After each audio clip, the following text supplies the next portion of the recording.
Par le pouvoir du crâne ancestral. Point Break ou Bad Boys 2? Attrape le chat!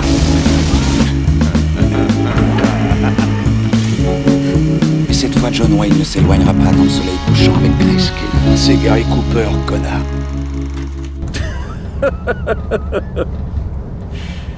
Je déconne. Mesdames et messieurs, bonsoir, bonjour, bienvenue dans ce nouvel épisode de Film à emporter. Je suis Alexandre et je serai votre hôte comme d'habitude avec Arnaud. Salut Arnaud. Salut Alex. Aujourd'hui, nous allons parler d'un film pour Halloween, un petit film de frisson réalisé par Scott Derrickson, L'exorcisme d'Emily Rose, sorti en 2005, avec Jennifer Carpenter, Laura Linney, Campbell Scott, Tom Wilkinson, Colm Feore. Le film nous raconte l'histoire du prêtre Richard Moore, accusé d'avoir... comment on dit ?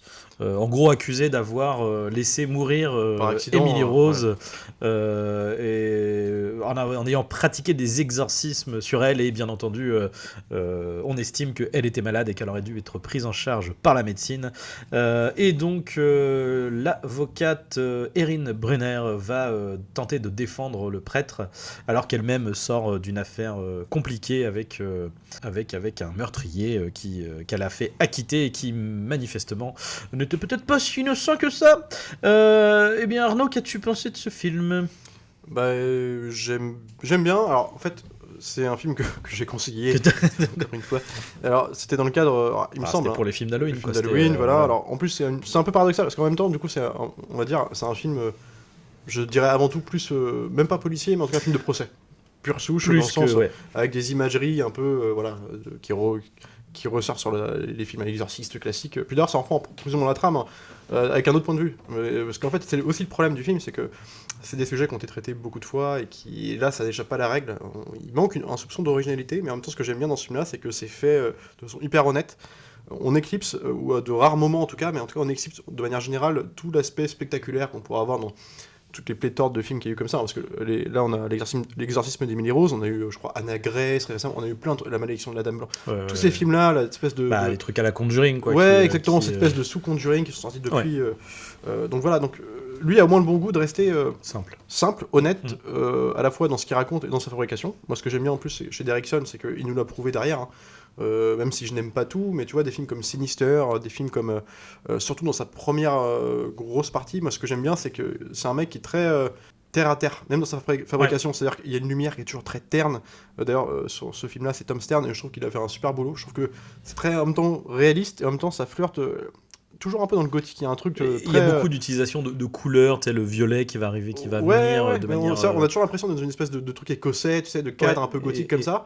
Et il va te faire des adages de couleurs un peu, beaucoup plus un peu giallo aussi, tu vois. Ouais, c'est ça, mais qui part dans le fantastique pur, quoi, quasiment. Voilà, donc le fantastique est surtout dans l'approche formelle. Mais voilà, mais du coup, ce que j'aime bien, c'est aussi qu'il y a un scénario, alors qu'on peut trouver, comme je disais tout à l'heure, moi je trouve que pour l'avoir revu récemment, et du coup, par rapport aux souvenirs que j'en avais, et surtout ce qu'on a revu depuis, très classique, mais qui a le bon goût de s'attarder sur le point de vue du procès. C'est-à-dire qu'on suit un film de procès, ils aiment beaucoup ça, les Américains, donc c'est pas le premier, mais quand même, je trouve que un film de procès, donc en fait on suit, comme tu as dit, la confrontation entre deux avocats, l'une, donc l'héroïne du film, qui va défendre donc le père Moore, accusé à tort du coup d'avoir... Enfin, en tout cas, accusé d'avoir fait un exercice. Accusé d'avoir fait un exercice sur homicide involontaire. Et sur le personnage d'Emily Rose, et que la mort qui en a suivi, ce serait de sa faute par rapport à l'exercice qui se serait mal passé. Et d'autres, donc l'avocate qui défend la thèse que finalement elle était vraiment possédée par le mal et qu'il a fait ce qu'il a pu, mais il n'a pas réussi simplement. Donc c'est l'éternelle confrontation corps médical contre le corps religieux, quoi. Donc là aussi, mais ce qui était déjà le cas dans les fondations de l'Exorciste 1, pendant la première heure du film, on a, presque le personnage de Linda qui se retrouve quand même aller passer des scanners à l'hôpital parce qu'on doute que ces symptômes soient dus évidemment à la religion. On pense de manière pragmatique que tout ce qui lui arrive c'est une espèce de maladie, quelque chose. Et n'ayant pas la réponse, c'est là que le doute s'installe.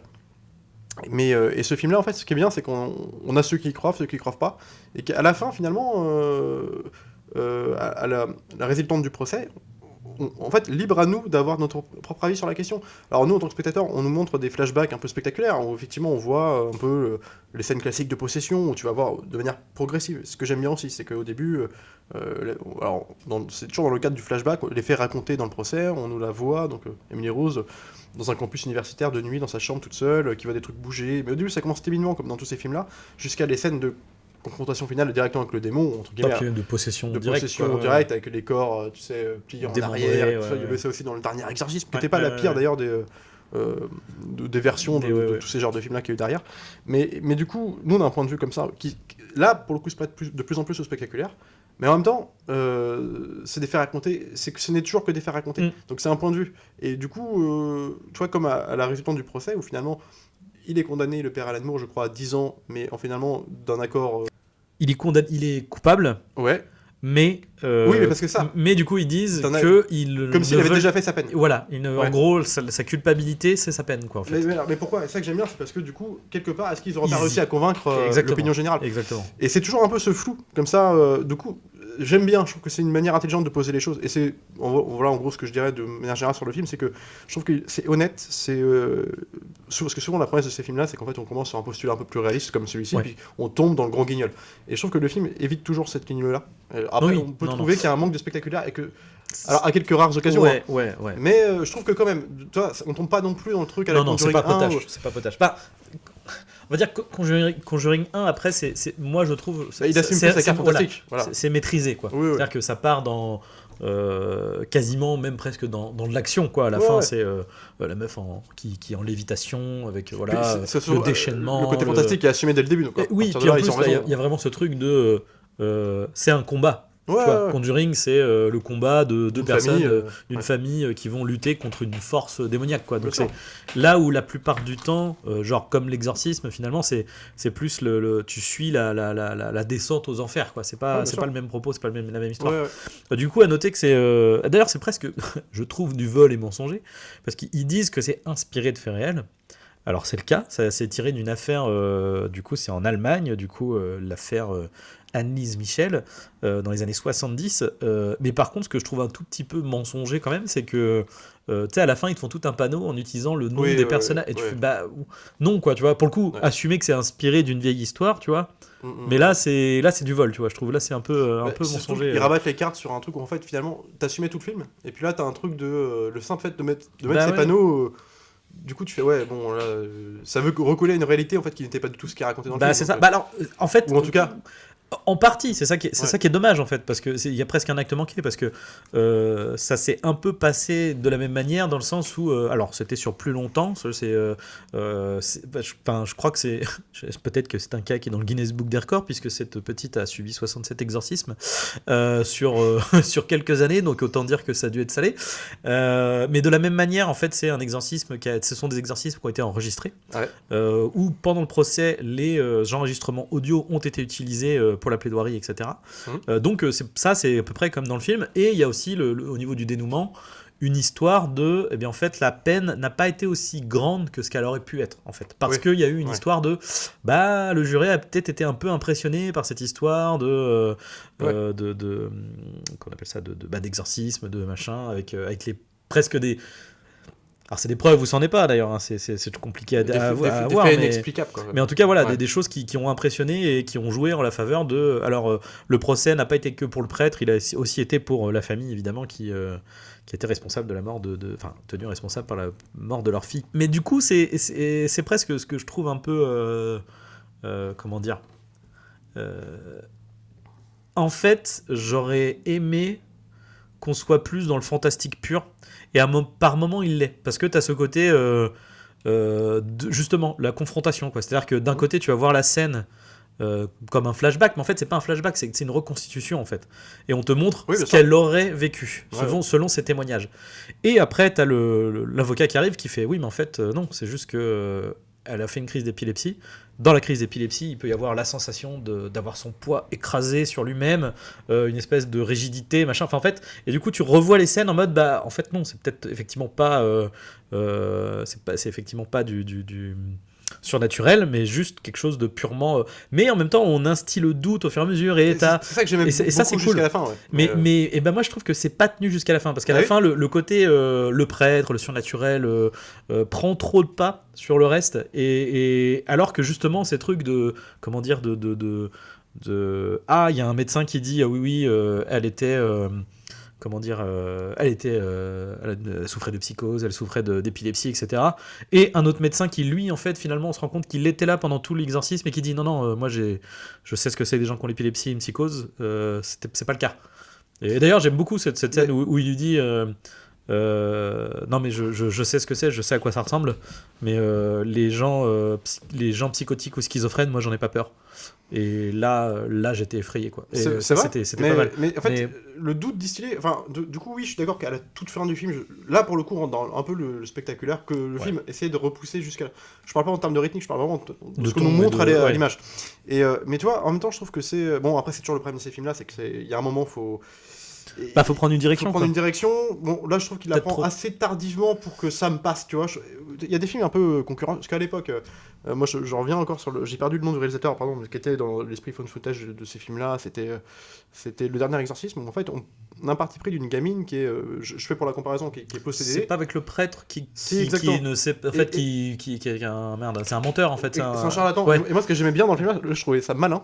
Et encore aujourd'hui, je peux le défendre sur des petits trucs, de vrais partis pris de scénario, même si je trouve que ça se casse la gueule à la fin, c'est qu'en fait, on part sur un charlatan, un faux prêcheur, un faux prêtre, qui n'y croit tellement pas, qui dit aux journalistes qui l'interviewent, parce que c'est un phone footage, comme un reportage sur lui, il leur dit, j'y crois tellement pas, car je vais prendre une lettre au hasard qu'on m'écrit, j'en reçois 100 par jour, là. On me dit, celle-ci est une petite fille dans la montagne, là, qui est en gros possédée d'après son père, on va y aller, je vais vous montrer du coup, avec mes superflus, pour vous montrer que c'est une connerie, quoi. Et ça va la soigner parce que l'effet placebo, elle sera soignée. Il arrive, il fait toute une mise en scène avec des croix, avec de la fausse fumée dedans, et tout. Et du coup, c'est rigolo parce que ça déjoue un peu les codes de ces films-là, puis du coup, t'as une attache pour le personnage, qui est un connard, un faucheton, mais en même temps, voilà. Et il va se faire prendre au piège, que la fille sera possédée. Sauf qu'il n'y a pas que ça, c'est que dans le film, et là, c'est là où il assume pas ce truc-là, et que dans ce film-là, je trouve que c'est plus assumé. On nous fait tout un truc comme quoi le père, qui est en fait le seul qui garde la gamine, en fait. Aurait potentiellement eu des espèces d'attouchements sexuels sur la fille, dans le dernier exercice, pas sûr. Oui, d'accord, ok. Comme quoi il aurait, alors je sais plus comment on apprend ça, mais qu'il aurait pu avoir soit de viol ou en tout cas des trucs sexuels sur sa fille. Et ce qui pourrait expliquer le fait qu'elle soit de plus en plus, détraquée, tout ça.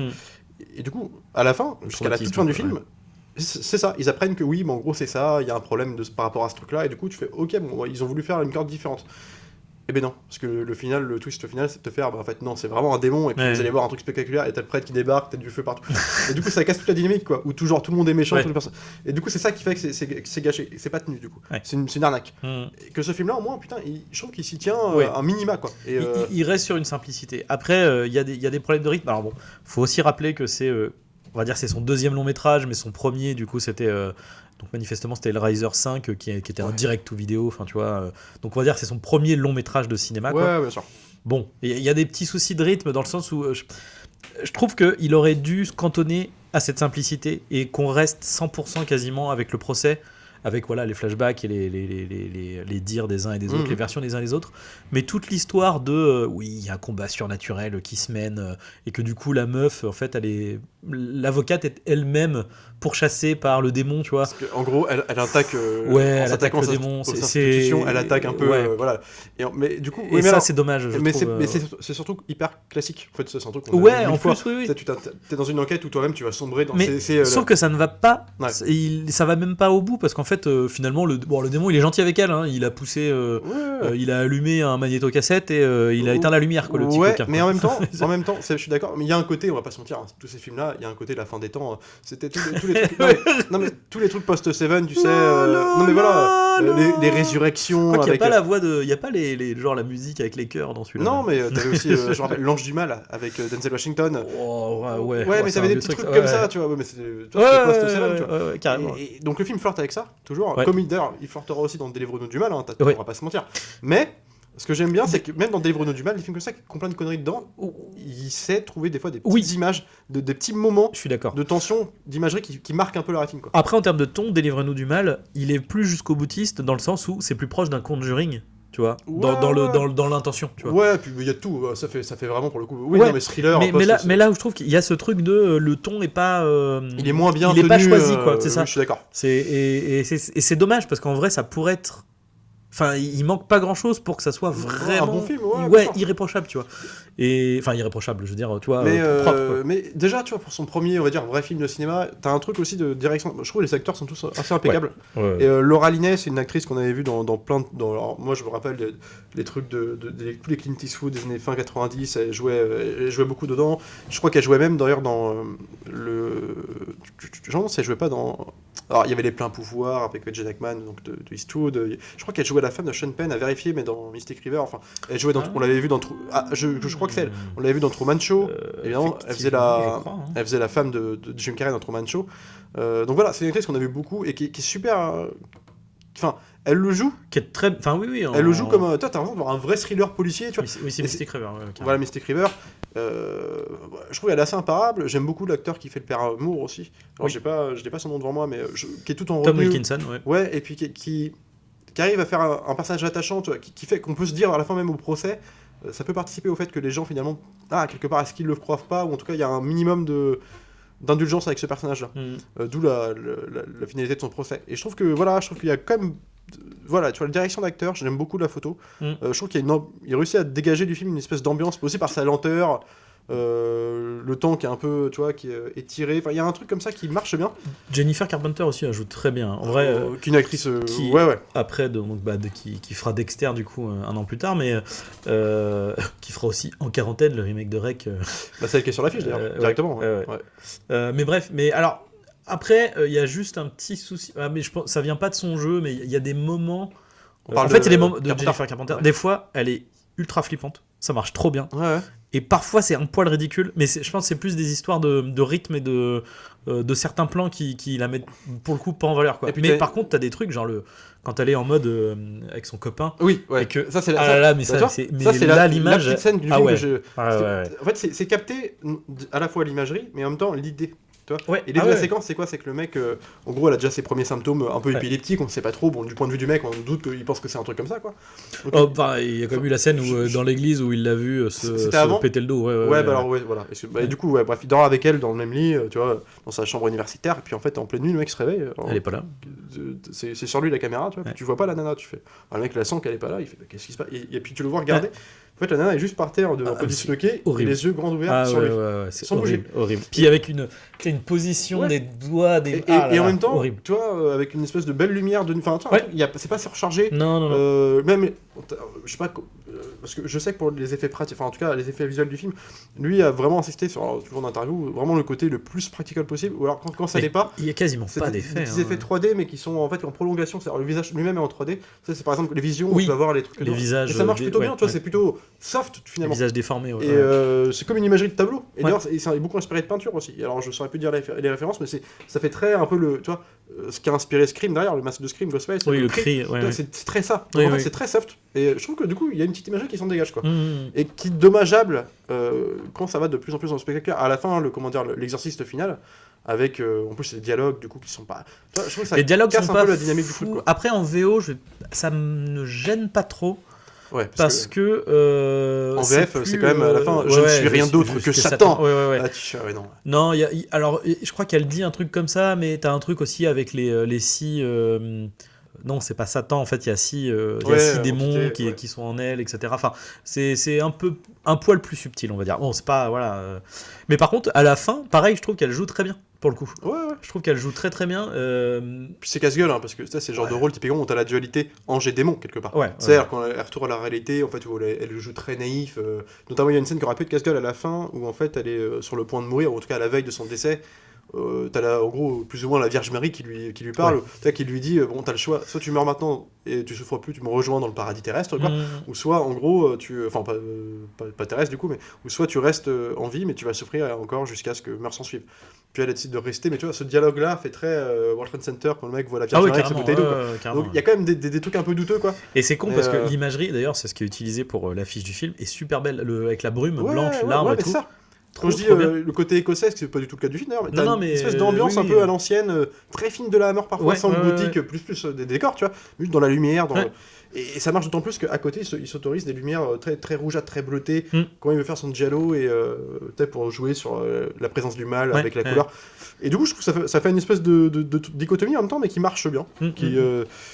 Et c'est ce qu'il utilise. D'ailleurs, cette lumière-là, bon, bah, alors, j'ai pas vu le dernier par contre, mais quand tu vois la bande-annonce et l'affiche, tu vois que la lumière c'est la même dans Black poussée Phone. à son paroxysme. Dans Black Phone, Ouais. j'ai l'impression, Ouais, tu ouais, vois. Mais j'aime. Alors, je sais En pas. plus gris-marron, quoi. Voilà. Mais, après, Poisseux, ça a l'air d'aller peut-être. avec le propos du film. Hein, Mais Sinister, c'est pareil. La Ouais. première, notamment, parce qu'après, c'est beaucoup de nuit aussi, mais la première heure du film, j'ai souvenir. Et puis l'exposition, il y a un truc très Stephen King aussi dans Sinister.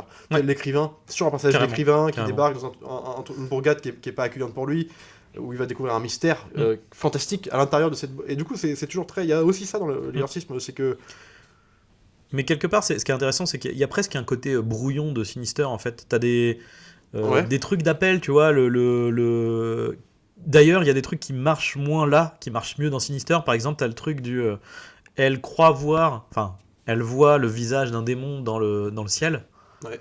Tu vois. Et t'as ce truc, effectivement, qui marche par moment de... tu sais, il joue avec le flou pour La créer des captation de présence, ouais. des trucs, et tu sais pas si c'est toi qui vois ou si c'est parce que... Enfin... Et par contre, tu vois, quand tu vois le visage dans le ciel, c'est trop gros, tu vois, c'est too much. Ouais. Par contre, dans Sinister, quand il le réutilise, avec avec la photo ou quand il regarde au loin, je crois que c'est à travers, je crois qu'il regarde dehors, et T'as son t'as fils, les, comment on appelle ça, les aux herbes, les hautes, ouais, la haie derrière, et que tu t'as l'impression, et quand tu te dis, ah putain, mais si, c'est ça, enfin. Et là, ça marche vachement mieux. Le problème que j'ai avec Sinister, c'est qu'en fait, il a dans l'image, il sait capter ça, il sait filmer ça, mais c'était pas aidé aussi par une gestion sonore dans. C'est-à-dire qu'il voit la tête et tu fais oui, le plan il est incroyable. Et là, tu auras juste à faire un truc où t'as même pas de musique, Ouais, c'était juste ouais. un silence. C'est La vraiment ce que musique je vois. est peut-être trop, Là, c'est genre, trop bam, spectaculaire. tu vois. Oui, je suis d'accord. Et c'est ce qui me gâche un peu. J'aime beaucoup Sinister, mais je trouve qu'il est plus efficace dans sa première heure. Bah, c'est un peu le cas là aussi. Hein. Par rapport à la musique. Ouais, mais Par rapport à la musique, complètement. En fait, elle surcharge un truc. Et tu vois, moi, ce que j'aime bien, il a aussi ce truc-là. Moi, j'aime bien. Alors, l'idée n'est pas originale en soi, mais dans l'exécution, j'aime bien le fait que, par exemple, Laura Linney, le personnage de l'avocate, là, soit donc elle-même contaminée. On se doute que ça va arriver, qu'elle est possédée elle aussi. Et puis de nuit, alors ils te font un truc à la. Non, en fait. Encore une fois, c'est dommage. Bah, oui, mais on va dire, tu vois, dans ton point de vue spectateur, Ouais. pendant tout Le ce début, temps-là. tu te dis, bon bah oui. Ouais. Et en fait, tu la vois dans sa chambre, tu vois, avec. Donc elle se réveille à 3h, parce que le classique, à tous les 3h du matin, l'horloge s'arrête, et puis c'est la présence du mal, tu vois. Et puis là, en fait, c'est jamais spectaculaire. C'est-à-dire, elle entend un bruit, ou alors elle va chercher un truc, une porte qui. Mais en fait, du coup, c'est classique, mais comment c'est monté, le timing de ces séquences-là marche plutôt bien. Moi, Il sait faire monter une ambiance en fait. Tu vois, c'est un mec qui abuse pas de jumpscare ou trucs comme ça. Et quand il y a des jumpscares, ils sont malins quoi. Bah d'ailleurs, finalement, le coup du visage, c'est un jumpscare, tu vois. Mais il est amené, tu vois. C'est-à-dire que d'abord, tu vois là, déjà au début, t'as le petit temps de latence du mec qui se réveille, qui est en mode qu'est-ce qui se passe et tout. Tu le vois réagir en mode oh putain. Tu restes un temps sur lui et là bim, tu as le contre-champ sur elle et c'est voilà, c'est. Mais même j'ai envie de dire la première séquence de entre guillemets de possession, le premier symptôme apparent sur le personnage de Carpenter là, dans sa chambre, elle marche plutôt bien parce que pour le coup elle est longue. Ce que tu vois, en fait c'est classique, mais c'est juste déjà physiquement hyper bien fait. Et puis mais c'est simple, tu vois, c'est juste tu ressens la tension parce qu'elle le joue qui est aussi affaissé, tu vois, qui est machin et qui du coup c'est pas des gros effets spectaculaires. La position de torsion qui finit par se relâcher parce que finalement le truc est parti et puis qu'elle va en hurlant en dehors chercher à l'aide qu'elle n'aura jamais parce qu'en plus ses visions commencent, mais je trouve qu'il y a un truc de.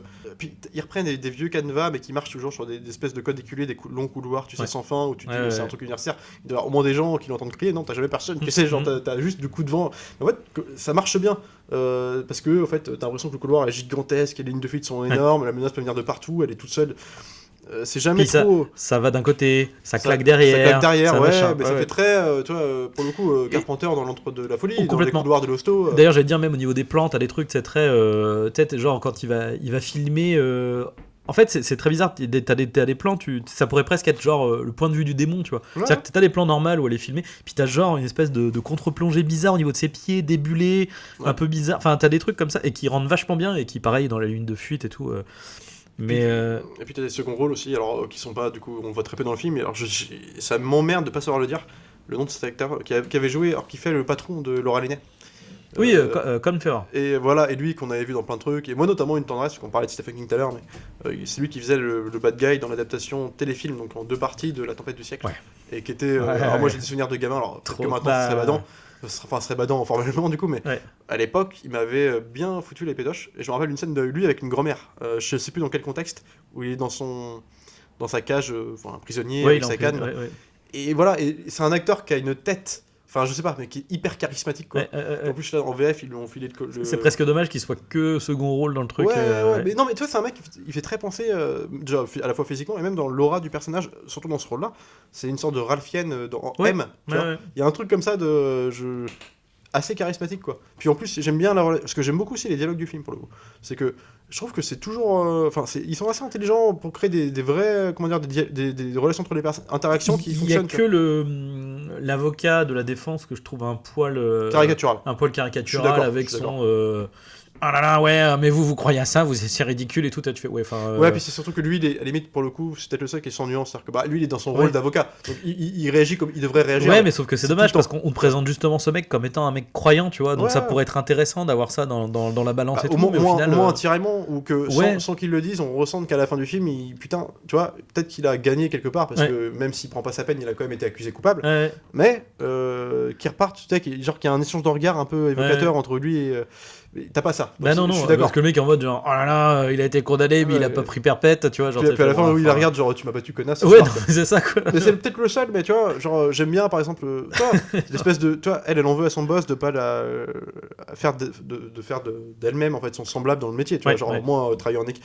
Donc, il y a une espèce de jeu, mais en même temps, c'est toujours dans le respect. C'est-à-dire que Ouais. il s'aime bien quand même. Même à la fin, quand elle, en ouais. gros, elle sous-entend quand même que, genre, écoute, t'es gentil, ta promotion, j'en veux pas, et en fait, je me casse, quoi. Ouais, tu vois, lui, il Et sourit, qu'elle- tu sais, genre. ouais, c'est ça, puis elle lui tapote la Ouais. cravate en mode genre, écoute, merci, mais non, quoi. Et, Genre, et en même temps, ça fait du coup, quelque part, ça fait un peu concours, mais d'égal à égal, tu vois. Ouais, Parce que tu vois, ouais, oh complètement. putain, tu m'as battu, t'es un enfant. Mais ça se dit pas, mais tu le Complètement. ressens. Et je trouve que c'est toujours malin, à part, ouais, du coup, un peu l'avocat, mais Les l'avocat autres de la personnages défense, sont très bien, c'est pas ouais, caricatural dans ouais. l'ensemble, Non, je trouve non, que c'est quand même plutôt.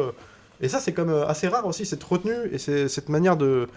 Concise un peu dans la narration pour un premier film notamment quoi. Enfin, en tout cas parce que on parle d'Hellraiser mais en fait c'est pas innocent, tu vois, des films comme ça c'est comme à l'époque des Freddy en fait alors, c'était pas des vrais films d'exploitation donc ça sort au cinéma mais c'était quand même beaucoup de réalisateurs qui ont fait leurs armes là-dedans complètement. parce Ouais. que faire un Freddy à l'époque c'était comme un Hellraiser j'imagine, c'était faire aussi ses armes dans l'aspect technique des films, dans le temps de productivité, ces films qui sont très vite et sortir Rennie Harlin à Très peu l'époque de budget, ce genre de truc. Chuck Russell, ouais, et du coup, et c'est souvent les producteurs de ces films-là à l'époque remarquaient comment travaillaient ces réalisateurs. Tu vois, sur des Freddy, ils font ok, le mec il a fait ça en allant hyper vite. En gros, possiblement ce mec-là il va te faire un film de ouf derrière avec les moyens, enfin tu vois. Donc c'est pas innocent quoi. Et tu vois, Derrickson, mine de rien, je trouve qu'il commence à avoir une petite aura aussi. C'est 20 millions de budget, l'exorcisme d'Emily Rose. Ouais, Ce qui bon, est pas, après, ce qui est pas foufou. ce qui est pas foufou, non. Mais bon, ça brasse comme du monde, tu vois. Je pense qu'il y a quand même.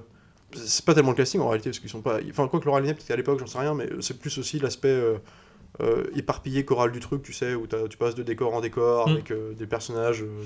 Je sais pas. Au final, t'as pas beaucoup de décors. Hein. T'as quoi? Oui, T'as je remarque que j'ai réfléchi. 5-6 décors T'as le notoires. procès, t'as la. Ouais. T'as le procès, t'as l'appart de la nana, t'as la maison des roses, et éventuellement t'as comment on appelle ça, Ouais. le prêtre, la barque du prêtre. Bah, il dort peut-être à l'église, je sais pas. Ouais, bah après, c'est peut-être des contrats d'exclusivité ouais. d'acteurs qu'on a rachetés sur. Enfin, tu vois, il y a des t'as trucs comme ça. 4, c'est pas fou. Hein. Parce que c'est qui? C'est Lionsgate en plus, je pense. Qui c'est qui produit ça? C'est pas un truc à la con comme les petites prods de l'époque. Non, c'est là. Columbia. C'est Columbia, ouais. Ouais, c'est Columbia. Columbia, mais du coup, il y avait pas. Parce que j'ai quand même souvenir en tout cas à l'époque, ça a été mitigé, mais il y a quand même des bons retours. Moi j'ai quand même une espèce de petite aura. Lakeshore, ouais, c'est ça. Une petite aura sur ce film à l'époque. C'était pas, tu vois, c'était pas ce que c'est devenu aujourd'hui, quoi. Les trucs où t'en as 1000 par jour là. Il y avait un truc de. Toi, soit t'aimes bien, mais je crois que la presse a plutôt bien accueilli le truc, quoi.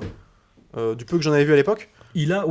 Maintenant il a Un peu il a moins, un mais retour, on va dire moyen, quoi. Ouais, mais ouais. ceci dit, sur ce genre de film, c'est pas non plus. Enfin, tu sais, ça a rarement des critiques de ouf, tu vois, Non, les mais films bien d'horreur de toute façon en général. Bien sûr. Et puis après, voilà, faut se dire quand même que ça reste quand même effectivement un premier long métrage qui est. Et c'est très Il y a un balisé, côté, il y a un côté, ouais, c'est timide en fait. Oui, Tu sens que, mais voilà, il y a des bases, des trucs qui sont posés, Mais- qui sont intéressants. Quoi. Mais tu vois, c'est timide, c'est balisé au possible, mais je trouve qu'il y a une honnêteté qui se ressent dans le Ouais. sens où c'est. Tu sens que le mec a envie de bien faire. Tu Ouais, vois, ouais, tu ouais. sens qu'il a. Ouais, j'ai mon approche, je vais essayer de. Toi, dans le casting, dans la direction des acteurs, dans des petits moments de complicité, tu vois, genre de petits regards, de sourire avec le père Alan Moore et l'autre qui. Au début, tous les opposent. elle qui est une avocate pragmatique, tu vois, qui ne s'intéresse qu'aux faits, qui va défendre son client sur les faits, et qui est là, qui va être elle-même un peu, confrontée à l'opinion du père, et du coup, elle-même s'intéresser au sujet, jusqu'à y croire ou non, mais en tout cas, il y a un truc comme ça, jusqu'à son dialogue à la fin, où elle dit au père Alan Moore, mais vous savez, moi, je marchais dans la rue, mes initiales de naissance sont sur un pendentif. 3 lettres, alors les initiales de ses 3 prénoms, je sais plus ce que c'est, enfin peu importe, et du coup elle trouve un pendentif en marchant dans la neige, en plus c'est un truc très onirique, à un moment tu vois, elle est là, elle trouve ce pendentif, elle dit, mais où il y a ces 3 lettres, et du coup elle dit, mais c'est bizarre, alors ça pourrait être autre chose, et là on n'a pas vraiment la réponse, mais c'est moi qui est tombé dessus, c'est moi qui est tombé dessus, alors qu'on a eu des centaines de mecs à passer, et ça suffit, on comprend que, tu vois, l'autre la regarde avec un sourire un peu, genre, ok, tu vois, toi-même tu trouves que c'est bizarre, mais... Après, il y a quand même un truc un peu bizarre, mais comme pour Délivre-nous du mal, en fait. C'est que la problématique, par contre, d'aller à fond dans le surnaturel, c'est que du coup, ils vont aussi à fond dans le religieux, du coup. Et à ce niveau-là, c'est pas hyper clair. Je sais pas si tu vois ce que je veux dire. C'est-à-dire que, en fait, comme il ne fait que tutoyer le sujet, tu sais jamais trop. Du coup, t'es un peu le cul entre deux chaises. T'as un peu l'impression que c'est très pro-église, tu vois, dans le délire. Alors, du coup, c'est bizarre, quoi. Je pense qu'il s'attarde. En fait, je pense que sa volonté, c'est peut-être moi qui interprète, mais il veut absolument laisser planer le doute, tu vois, et en même temps faire en sorte, un peu à l'image de tous les protagonistes du procès, mais même ceux qui ne sont que figurants au procès, c'est-à-dire qui regardent les familles, tout ça, de faire en sorte qu'il y a une sorte de pardon. Moi, ce que je trouve à la limite dommageable pour le film, c'est que, en gros, le père Alan Moore, en tout cas... Richard. Alan Moore, c'est un autre... n'importe quoi. Oui, donc Moore, oui, pardon. Alan Moore, pour le coup, il avait vu Alan Moore. Lui, en fait, en gros, on le suspecte de quoi ? D'avoir potentiellement, entre guillemets, indirectement tué la gamine, quand même. Oui. Donc, t'as la famille des victimes, on peut imaginer une haine Alors, qu'il en joue pas, c'est bien, mais en même temps, à la fin, toi, le fait de rédemption du personnage éventuel, le fait que, de manière générale, par concertation publique, on dise que, finalement, on t'accuse coupable, mais t'as fait ta peine parce que, quelque part, il y a... Peut-être que tu as aussi convaincu des gens autour de toi. Et tu sens jamais l'évolution des familles, des gens qui sont contre lui à la fin, éventuellement. C'est ça qui est dommage, ça manque de force à ce qu'il veut raconter. Et du coup, ça manque aussi de recul, je trouve, parce que là où justement, dans la vraie histoire qui s'est passée donc, en Allemagne, la famille aussi était dans le box des accusés, en fait. Ouais. Et du coup, il y avait dans ces défenses, alors du coup, ils ont payé, enfin, ils ont été condamnés. Mais t'avais aussi cette chose de mais en fait c'est notre croyance, nous on estimait que c'était notre fille aussi, parce qu'après il y a ça aussi dans la balance du procès, c'est notre fille aussi qui a voulu cet exorcisme en fait. Et à un moment donné c'est notre croyance et c'est légal et du coup faut aussi prendre ça en compte et accepter dans les choix qui ont été pris, quoi. Et du coup ça, je trouve que ça permet de, sans être trop dans comment on appelle ça, parce que là t'as quand même tout un délire de oui, il faut que les gens se rendent compte que les forces du mal existent, quoi. Tu fais c'est bizarre, quoi. Le sujet est plutôt malin, mais sauf que c'est amené un peu par moment avec les gros sabots. C'est ça. C'est surtout dans la continuité narrative, c'est-à-dire que en fait le mec pendant un moment il s'y tient, ça marche bien, c'est nuancé, puis à la fin il faut terminer et c'est fou, serré, et c'est le problème. Et même si oui effectivement il tombe pas dans l'exercice final, mais à part ça c'est jamais trop spectaculaire, même formellement en tout cas. Non. Le propos le devient, parce que quelque part il faut finir le film et c'est ça. T'as un espèce de dernier tiers là qui va trop vite et qui va trop loin. Et c'est dommage parce que du coup avec la plaidoirie de fin de l'avocate, il y a un truc comme ça qui fonctionne, où elle dit moi je suis quelqu'un du doute, et la problématique de là où on est, c'est qu'on essaye de poser quelque chose comme étant avec des faits scientifiques, sauf qu'en fait là on est dans un cas où on ne sait pas, où il y a possibilité de quelque chose et de l'autre, quoi. Alors attends, tu m'expliqueras une scène aussi. Attends, je te laisse finir. Et du coup, justement, tu vois, là, il retutoie le truc de on va remettre de la subtilité et on va mettre de l'ambiguïté, etc. Mais voilà, qui est un peu mise à mal par cette histoire des forces du mal, puis avec le panneau de fin, quoi. Avec Emily Rose voulait que les gens prennent conscience Alors c'est ça, et moi c'est ça que j'ai pas compris. Alors je l'ai revu, mais toi là, il y a une lettre qu'aurait écrit Emily Rose, mais en fait elle intervient à ce moment-là, et pourquoi pas avant? C'est quoi ce truc qui fait que à la fin elle lit la lettre en fait? Parce que en fait lui, le prêtre, c'est pour ça qu'il dit je veux parler, je veux qu'on m'interroge, je veux être à la plaidoirie. Parce que il faut que les gens sachent l'histoire d'Emily Rose. Ouais, ouais. et son point de vue. Et du coup, c'est pour ça qu'il sort cette lettre-là Tu à l'avais la gardé fin. au préalable. Qu'il garde à la fin. Ouais, c'est ça. Mais effectivement, il y a un truc un peu de dans un vrai procès, tu vois, tu fais pas ça. Et d'ailleurs, je pense que l'avocat regarde, fait attends, mais t'es sérieux, t'as une lettre de parce que ça le dédouane, tu sais, ça. Non, mais ouais, puis il y a pas que ça. Je veux dire, non sens ça le dédouane, mais il y a pas que ça, tu vois. Genre là, en gros, on le confronte à tout un corps médical qui lui dit, mais c'est tout ce qui lui est arrivé est possible. Ça peut être une crise d'épilepsie, ou en tout cas, qu'il soit sujet à l'épilepsie.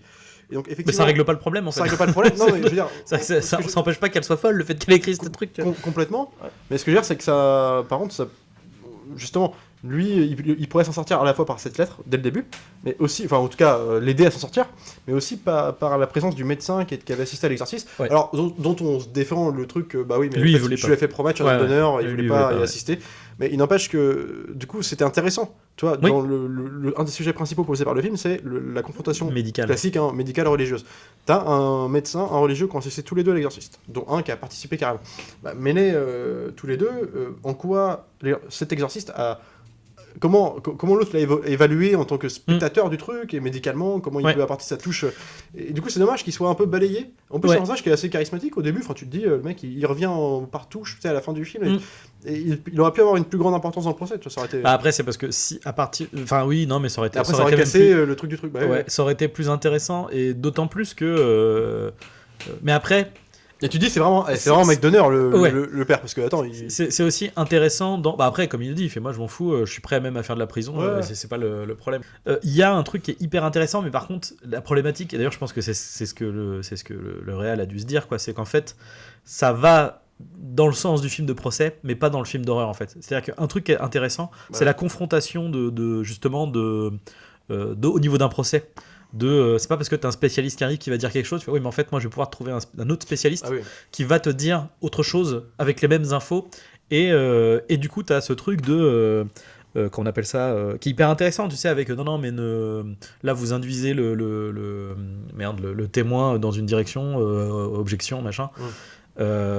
Et du coup ça aurait donné ça, tu vois. T'as au début le mec qui a côtoyé Emily Rose, qui lui a donné ses médicaments parce que lui il est en mode non c'est de l'épilepsie, c'est machin. Après t'as un autre médecin qui apparaît, et lui qui est en mode mais en fait moi c'est juste j'ai lu le dossier et du coup ouais non mais si c'est ça quoi. Et du coup tu fais bah ouais, et à raison, tu vois, la défense commence à dire bah non mais attendez, vous dites ça du dossier mais en fait vous en savez rien en fait, c'est une Ouais, possibilité, et vous arrivez et vous dites ouais c'est comme ça que ça se passe, etc.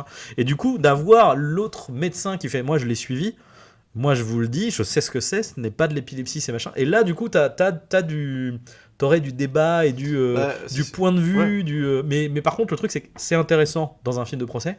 Effectivement, dans un film d'horreur, enfin qui se veut fantastique horreur, tu te perds un peu dans des trucs quoi. Non, puis surtout après, alors, ils essaient de contrebalancer ce truc-là, ce manque-là, par le fait qu'ils cherchent. Ça fonctionne pour aller dans une direction et Ouais. dire non c'est du fantastique, il y a bien un démon et machin, mais puis ils essaient d'excuser ce manque-là aussi Ouais. par le fait que bah, du coup on passe notre temps à chercher un médecin qui serait en désaccord Ouais, avec ce qu'ils ouais, se disent, mais on ouais. ne trouve pas, tu penses Ouais. bien, parce que... Et du coup, mais alors, c'est vrai que du coup ça bloque peut-être aussi un peu le film sur rythmiquement parlant, c'est qu'en fait du coup la question est qui taraude tout le monde, elle est répétée, Bah, ça n'avance pas, puis en fait on se concentre à ce moment-là sur les flashbacks du truc, Ouais. qui font avancer plus l'histoire que... bah c'est ça que le procès. Voilà. Le truc c'est qu'en fait l'existence du médecin devient un twist en fait. Tu Ouais, vois. ouais, Ça devient ouais, un c'est ça qui twist est de dommage. ouais. Parce que du coup, tu balayes un sujet qui aurait pu être... Puis surtout faire du procès, parce que je pense qu'un film comme ça, ce n'est pas les scènes fantastiques, même si alors, c'est toujours mieux quand elles sont réussies, je trouve qu'il y en a quelques-unes réussies, mais c'est pas ça le plus important. C'est le procès.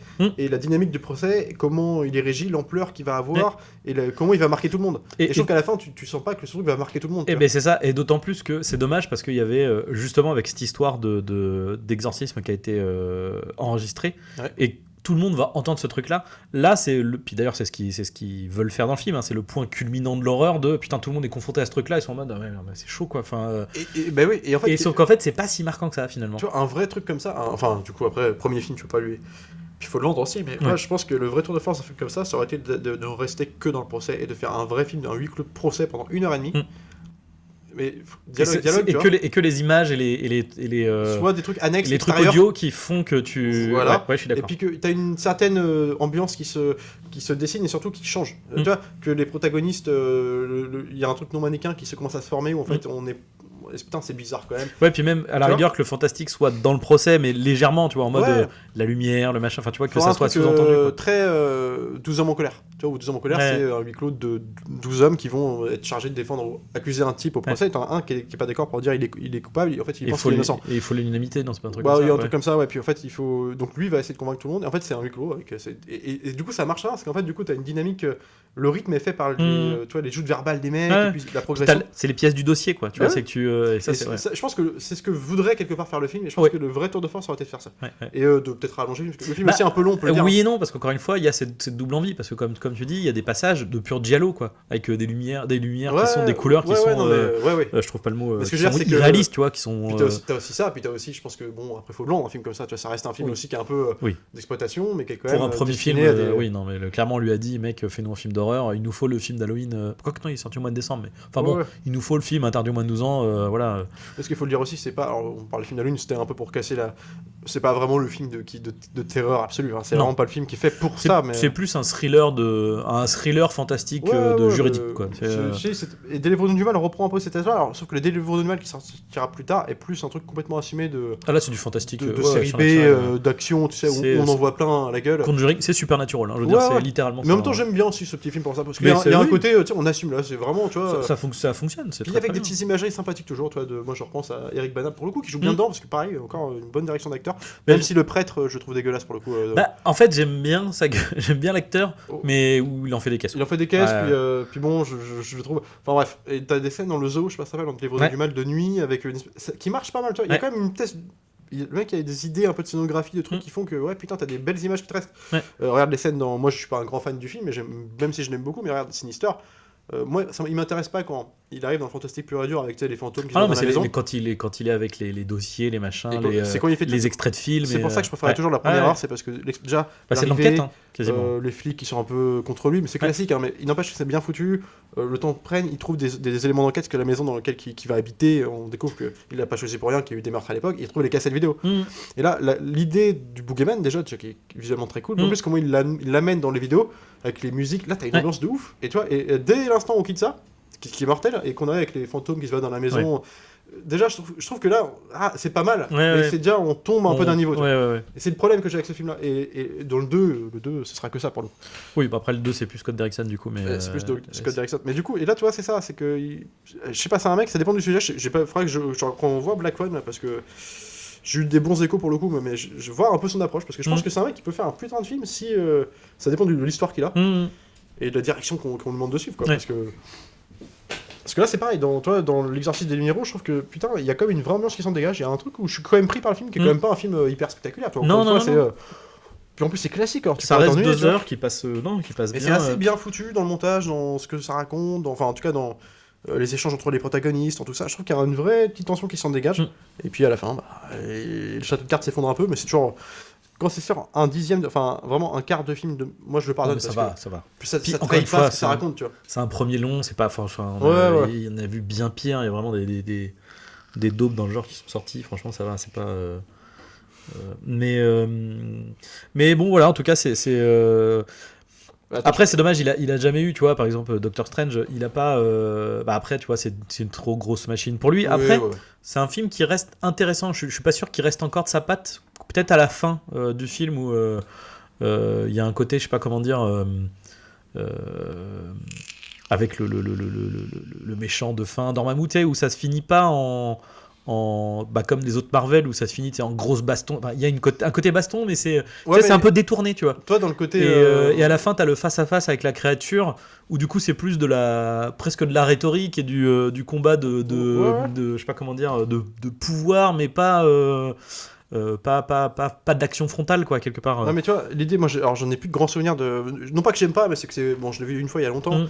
mais le premier Strange, je me rappelle. Enfin, c'est pas mal de prendre des mecs comme ça, Mm. parce que c'est des mecs qu'on. Et comme à l'époque, alors je sais pas si c'est son cas à lui, mais comme quand tu prenais des mecs un peu plus tape à l'œil, mais qui venaient du clip à l'époque, Mm. quoi, des Russell McKay de l'époque, qui faisaient. En fait, c'est malin de prendre des films comme ça, des mecs comme ça, et comme Scott Derrickson qui ont un vrai sens de l'image qui Ouais. va te marquer un peu la rétine. tu vois. ouais. Petit moment. Il y a des même, enfin, ne serait-ce que le truc visuel du Ouais, truc ouais. kaléidoscopique. T'as un truc, tu peux avoir 15 minutes de mou, on va dire, Ouais, puis ouais. un petit plan, un Mm. truc qui fait qui va te rehausser le.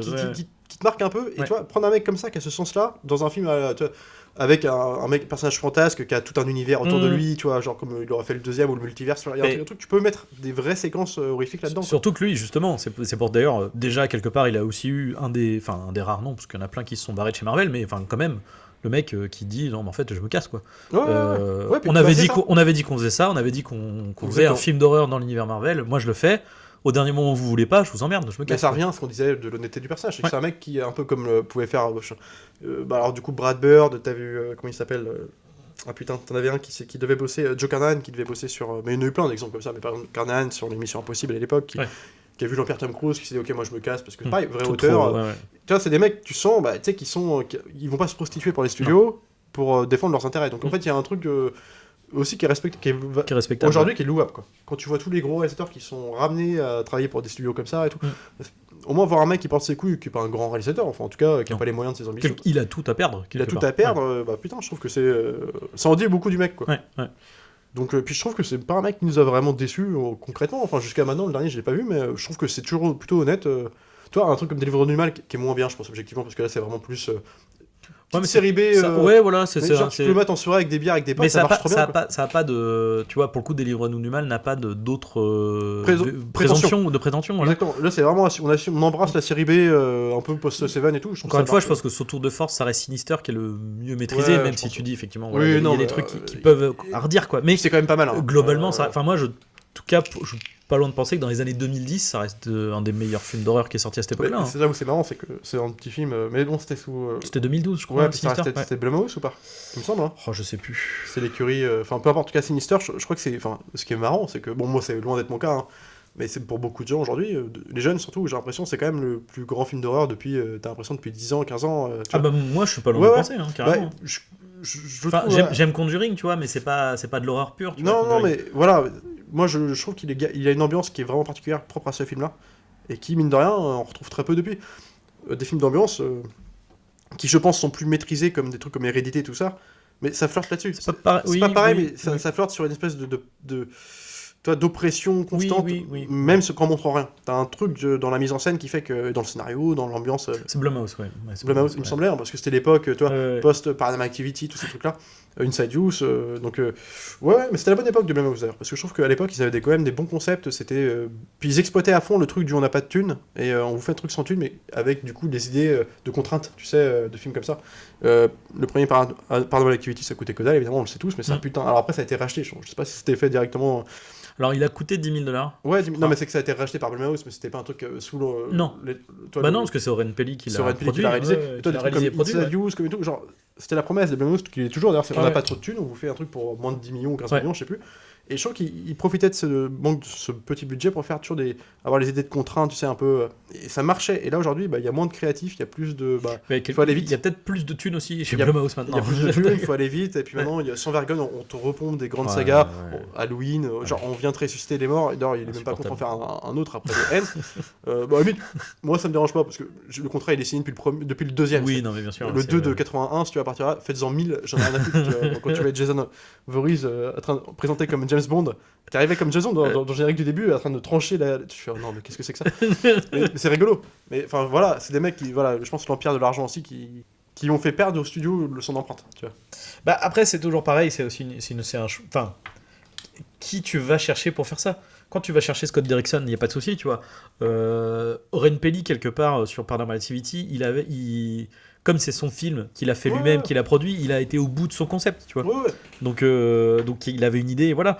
Mais si tu prends des faiseurs, ça marche pas. Mais tu vois, bah, c'est comme pour, je pense, parce que dans toutes les séries un peu comme ça, je pense à Annabelle, où t'as le 2, tu vois, qui sort de la masse. C'était Alors sympa. que ça sort de nulle part, parce que Ouais. c'est dans une grosse machinerie. T'as Annabelle 1, tu vois, très blockbuster, tu vois, c'est blockbuster d'horreur. Complètement. Le 3, n'en parlons pas, mais tu J'adore. vois, le 2, il dénote complètement. Ouais, Et toi, parce tu que fais le voir. 2, puis t'as un vrai retour au film d'époque. Qui tu merde. vois. Moi, le 2, il me fait penser à des films comme 1922, tu vois, qui était une adaptation de King sur Netflix, mais on reprend une espèce d'atmosphère de l'époque avec les costumes, avec tout ça, puis on t'en fait un espèce de truc hyper honnête, tu vois, hyper primaire aussi dans l'approche de l'horreur. etc. David Sandberg, ouais, c'est ça. Ouais, mais c'est pareil, il y avait aussi le cas de Ouija 2. Ouija qui était un afton de première, le 2 c'était Flanagan qui avait récupéré le projet, donc le mec de Hunting Hill House et tout. Et en fait, ça donnait un film tout de suite beaucoup plus abordable, Ouais. qui restait dans l'espèce de sa patine de série B un peu blockbuster. C'est ça, c'est le mec dans le noir. Ouais, Tu bah vois, voilà. c'est, Ouais, mais tu vois, dans le noir, c'est un concept qui avait été donc. On avait fait un long métrage, un court métrage sur YouTube qui était plutôt réussi d'ailleurs. Le film il était moins parce que le concept ne tenait pas sur les 1h40, mais il y avait quand même dedans. Ça regarde bien la petite scène d'ouverture qui reprenait un gros. Mais même set. dans le film, il y a des trucs Ouais, qui t'as sont des sympas. petites imageries. C'est juste que bon, après, dès l'instant tu crées un lore là-dessus et que tu veux créer une origine au personnage, t'as pas envie de savoir. Enfin, tu vois. Bah, c'est ça, puis tu perds, du coup, tu perds en originalité, quoi. Enfin, Mais bien sûr. c'est- Et puis bon, tu deviens un truc d'action presque à la fin où c'est spectaculaire. Bah non. Mais bon. D'ailleurs, il me semble qu'il y a un épisode d'X-Files qui est très dans ce délire-là, dans le même délire, avec une créature à moitié invisible. Blanc noir, jour, ouais. Et ah, où c'est Fringe? Putain, je bug. Enfin bref, dans ces trucs-là, quoi. Mais tu vois, moi je trouve que c'est un bon petit. Alors même si le cinéma d'horreur, je trouve, revient. Alors t'as encore des conneries qui ressortent, mais je trouve que t'as eu. Même j'aime beaucoup Scream, même la trilogie, on va dire, originale. Ah oui, j'ai Même peur. si, non, pas Je pensais le que tu dernier. parlais du dernier. Pas le dernier. Non, Non, absolument pas. Non, mais justement, parce que, à part le 3, mais bon, je le compte quand même parmi les 3 phares, quoi. On va Allez, dire. ça Parce passe. que quoi. c'était une époque où, en fait, justement, ils ont été accusés, ces films-là, d'avoir défoncé le cinéma d'horreur. Et à raison, quelque part, même si j'aime bien les films, ça n'empêche pas. Mais Ah, c'est qu'ils ont créé, mais comme ils ont Conjuring créé les ou films Saw, ce d'horreur genre de trucs, hein, ils ont. MTV, c'est-à-dire, Ouais. on prenait des acteurs de série de la mode du moment, donc t'avais les Dawson, tout ça, les Buffy, on te faisait, vas-y, on les met ensemble, on te fait un truc avec filmé à MTV dans les campus américains, avec on mélange comédie horreur, fausse complicité avec le spectateur. Puis ça donnait des trucs qui faisaient pas peur. Bah, Automne la chaîne, moi j'aime bien parce que c'était mon époque où j'étais gamin, on t'avait les Souviens-toi l'été dernier. Après, Scream, il y a des trucs qui sont quand même, tu sais, au niveau de la violence, qui sont, Ouais, non, mais qui c'est pas sont ça. quand même pas. Moi Scream 1, j'aime beaucoup. Ouais. En fait, c'est juste que ça. Même le 2, hein, alors la scène d'intro du 2, elle est. Le 2, je me demande, même si c'est pas celui qui a les meilleures scènes d'horreur. Ouais. Mais bon, si on oublie la scène d'ouverture du premier, mais tous ces films-là, moi je les aime bien. C'est juste que les films derrière, bon après je comprends, ça a fait en sorte que les films d'horreur soient moins pris au sérieux. Parce qu'à l'époque des années 70-80, c'était quand même des films barbares et qui avaient un message souvent un peu socio-politique, ou en fait un truc où en fait c'était t'avais pas envie de voir ça, c'était des trucs qui dérangeaient tout le monde, qui était vraiment, tu vois, et que Scream a allégé complètement tout ça. Donc après, moi, il y a des trucs que j'aime bien, oui, mais parce qu'en c'est plus, vrai que pendant 10 ans, ça se retrouvait avec des trucs. Il a fallu attendre des collines à des yeux d'Alexandre Aja qui reprenait le classique, que je trouve dégueulasse d'ailleurs de Wes Craven, pour en faire un truc premier degré, malsain, la scène qui te dérange en tant que spectateur, tu vois. Et là, c'est revenu à ça. Et même quelque part, même s'il est beaucoup moins bien, on l'avait regardé ensemble, mais tu vois, le remake du Massacre à la tronçonneuse de Marcus Nispel, le premier à l'époque, t'as plein de trucs de planques sur les culs et tout ça, qui reprennent ça, mais n'empêche que c'était déjà premier degré. Quelque part. Oui. Le ton, c'était. Là, c'est que c'était plus. C'est pas premier degré, mais que c'était trop film pour ado, quoi. Puis il avait réussi quand même à faire le personnage du flic qui était pas du coup dans l'original, de Early Armey, qui est quand même vachement. Moi, il y avait quand même. Ça reprenait ces tons-là. Mais après, c'est normal aussi que quand t'as un film. Parce que ça marche, c'est pas que dans le film d'horreur, en fait. Mais tu vois, quand t'as un film qui fonctionne, qui cartonne outre mesure. Ça fait des bébés. En fait, ça fait des petits. Et malheureusement, ça fait pas forcément des meilleurs. Comme du coup, post-Scream, mais Paranormal Activity, accouché de plein de fan footage. Et il y en a que 3 ou 4 qui sont bons. C'est même les sagas déjà existantes comme les Halloween qui sont transformées pour l'occasion de Scream, pour ressembler à Scream. C'est-à-dire que Halloween 5, 6 c'était nul déjà, mais bon, on va depuis longtemps. C'était Halloween, quoi. Quelque part, entre guillemets, même dans la nullité du truc. Et Halloween 20 ans après, c'est pas Halloween, c'est Scream. C'est Josh Hartnett, Michelle Williams, on va chercher les ados, dans un campus américain, on change de ville, Jamie Lee avec des blagues, Michael Myers. Il y a un truc, l'imagerie, même la patine, c'est une TV, tu vois. Ah bah c'est carrément, c'est de la série télé. Le film des notes dans la saga. Du coup, je l'aime bien, parce que je trouve qu'il y a un truc de simplicité pure souche dans le film, qui fait que c'est classique, mais ça marche.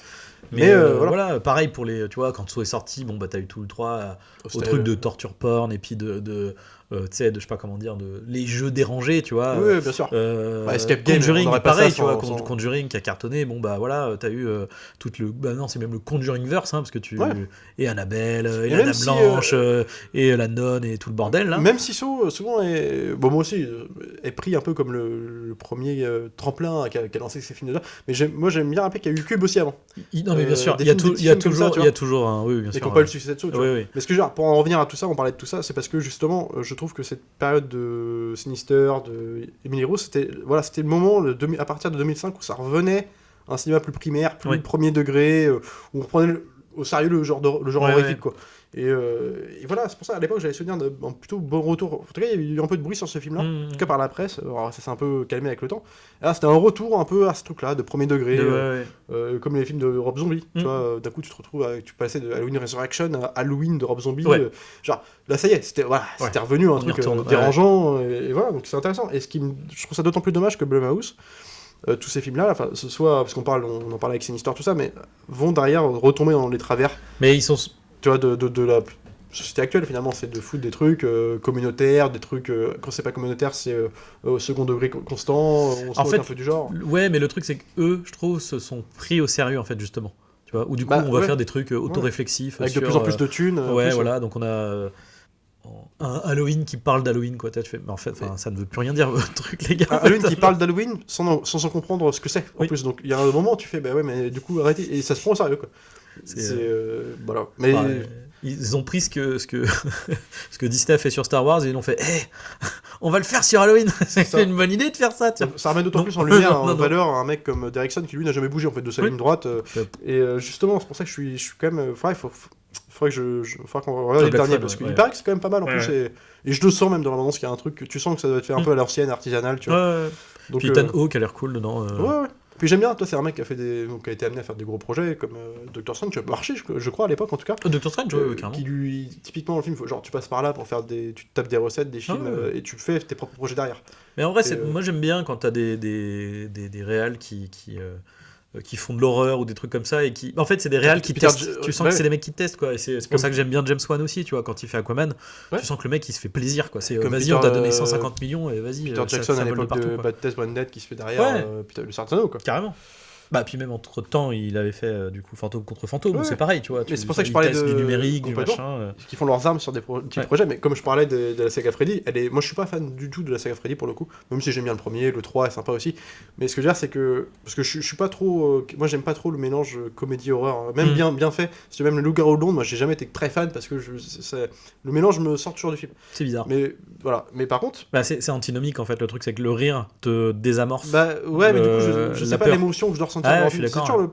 Pourtant c'est considéré comme un classique et formellement c'est incroyable, tu vois. Mais je parle du Loup-garou de Londres. Mais après du coup les Freddy, ce qui est pas le cas, c'est même le premier c'était un super film culte. C'est cool, parce que dans l'idée, en plus l'idée est incroyable, tout ça, ils ont pris un vrai Boogeyman, mais c'est pas un chef-d'œuvre de mise en scène. Même s'il y a des scènes bien dedans, toi ça reste artisanal. Parce que ça a jamais été un génie, si tu veux. Mais Oula. Non, moi je pense pas que... Même lui le dit, enfin genre, lui était considéré parmi les maîtres de l'horreur, mais lui il aime pas le cinéma d'horreur à la base, il l'a toujours dit. Moi je me dis mec, du coup, lui ce qui est marrant, c'est qu'il voulait faire ses petits projets de. Alors il a fait un film sur la carrière d'une violoniste avec comment elle s'appelle, l'actrice multi-oscarisée qui joue dans Pentagon Paper, Meryl Streep. C'était ses vrais projets, alors je sais pas comment ça s'appelle, mais c'est des petites suites qui sortaient de nulle part, qui n'ont pas du tout été reconnues, parce que lui, il a été bouffé par ses succès de Scream 1 et tout ça. Et sur la Scream 1, moi qui l'aime beaucoup, déjà on peut juste... quelque part, il y a un truc de facho là-dedans. C'est quand même à la fin, pour les défenseurs de films d'horreur, surtout de l'époque, j'imagine, moi j'étais pas encore assez grand pour comprendre, mais des mecs qui défendent le cinéma d'horreur qui est un peu mis de côté parce que balayé en disant que c'est un cinéma qui est pas intelligent. Le message de Scream 1, même des autres, c'est de dire quand même, le cinéma, c'est le cinéma qui fait qu'on est des tueurs en fait, tu vois.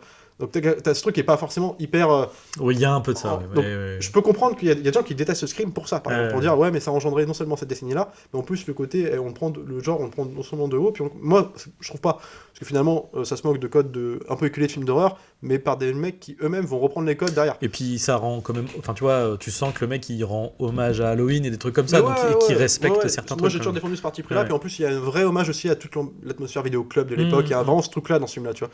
Et exactement ce qu'on fait sur notre podcast, tu vois, je trouve que le film c'est exactement ça à quoi je pense, tu vois. Donc je suis pas d'accord, mais je comprends qu'on puisse le penser. Et ce que je veux dire, c'est pourquoi j'en reviens à ça, je sais plus. Et donc voilà, on vous conseille le film. Non, parce que là, c'est vrai qu'on est parti. Wes Craven. Non, mais voilà, ça n'a jamais été des projets. Meryl Streep, tout ça. Mais tu vois, Wes Craven, donc il a lancé la licence. Donc de Freddy, mais justement on parlait de ça, voilà. Les gens font beaucoup leurs armes dans les petits films d'horreur pour faire des gros trucs incroyables derrière. Il y a quand même eu Renny Harlin quoi, dans Freddy 4 qui a fait du coup derrière Peur Bleue et tous les trucs genre Au revoir à jamais. C'était avant ou après Die Hard 2 C'était avant et qui a fait après Die Hard 2, Cliffhanger, tu vois, qui a fait mais parce que c'est des mecs qui ont été repérés sur leur facilité de production, leur efficacité en temps de production, genre il nous fait des scènes d'effets spéciaux comme ça en 2 semaines torché. Les producteurs ils le savent, les Silver ils les reprennent là-dedans, tu vois. T'as eu Chuck Russell qui a fait The Mask derrière, qui a fait le 3 qui était plus intéressant pour moi, mais qui a fait aussi The Blob, Et t'as eu plein de mecs qui venaient de ça en fait. Et donc du coup c'est intéressant. Souvent les mecs qui commencent par des petits films d'horreur un peu, tu sais, artisanal, là, tu sais, plus là. Et bah derrière ils sont sur des gros studios. Donc c'est pas inintéressant de voir un mec comme Derrickson faire Strange derrière. Quoi.